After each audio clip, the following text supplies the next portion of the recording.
কিভাবে বাস্তবায়ন করবেন সেই বিষয়ে এখন পর্যন্ত তারা কোনো সিদ্ধান্ত নিতে পারেননি। না বাজেটের ব্যাপারে, না কোনো ধরনের প্রশাসনিক সিদ্ধান্ত কবে ডাকসু হবে এবং কিভাবে হবে তার রোডম্যাপ দিয়ে। আমরা দুঃখজনকভাবে লক্ষ্য করেছি যে বিভিন্ন সময়ে যখনই যখন কোনো রাজনৈতিক সরকার ক্ষমতায় এসেছে, ডাকসুকে বন্ধ করে দেওয়ার পায়তারা তারা করেছে। কারণ হচ্ছে যে ক্যাম্পাসে যদি শিক্ষার্থীদের মতামত প্রকাশের ন্যূনতম সুযোগ থাকে তাহলে সেটি তাদেরকে চাপে ফেলতে পারে। এই কারণে তারা রাজনৈতিক ভয়তাড়িত হয়ে তারা ডাকসুকে সবসময় বদ্ধ রাখতে চেয়েছে। আমরা ক্যাম্পাসগুলোতে 90-এর হাওয়ার পূর্বাভাস লক্ষ্য করছি। তারা সম্ভবত ডাকসুকে বন্ধ করে আগের মতো পরিকল্পনা করছে।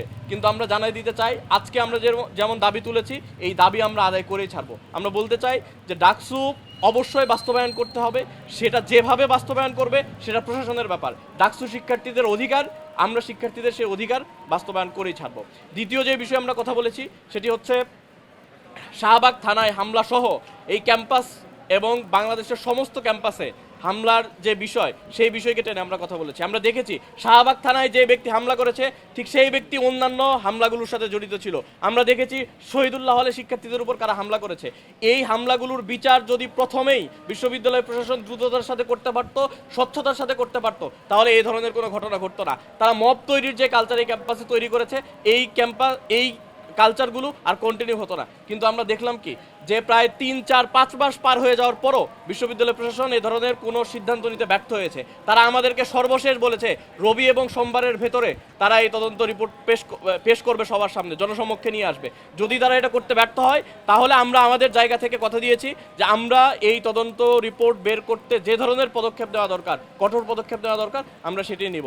আমরা বিশ্বাস করি যে জুলাই পরবর্তী যে বিশ্ববিদ্যালয় প্রশাসন এসেছে সেই বিশ্ববিদ্যালয় প্রশাসন অবশ্যই শিক্ষার্থী বান্ধব হবে, কিন্তু তাদের কার্যক্রমের মধ্য দিয়ে তারা এটা প্রমাণ করতে ব্যর্থ হয়েছে।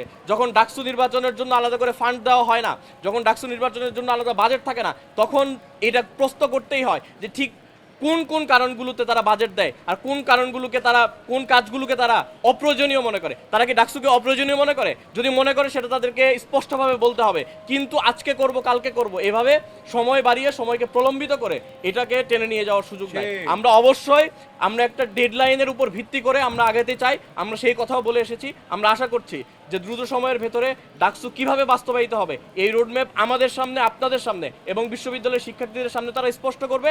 পাশাপাশি যারা সন্ত্রাসী হামলার সাথে জড়িত ছিল, যারা শাহবাগ থানায় মব তৈরি করে শিক্ষার্থী, নির্বাচিত প্রতিনিধি এবং সাংবাদিকদের উপর হামলা করেছে, তাদের বিরুদ্ধে তদন্ত যে রিপোর্ট সেই রিপোর্ট প্রকাশ করবে এবং তাদের বিরুদ্ধে শাস্তিমূলক ব্যবস্থা নেবে। আজকে যারা উপস্থিত হয়েছেন সবাইকে ধন্যবাদ জানিয়ে আমরা শেষ করছি। ধন্যবাদ।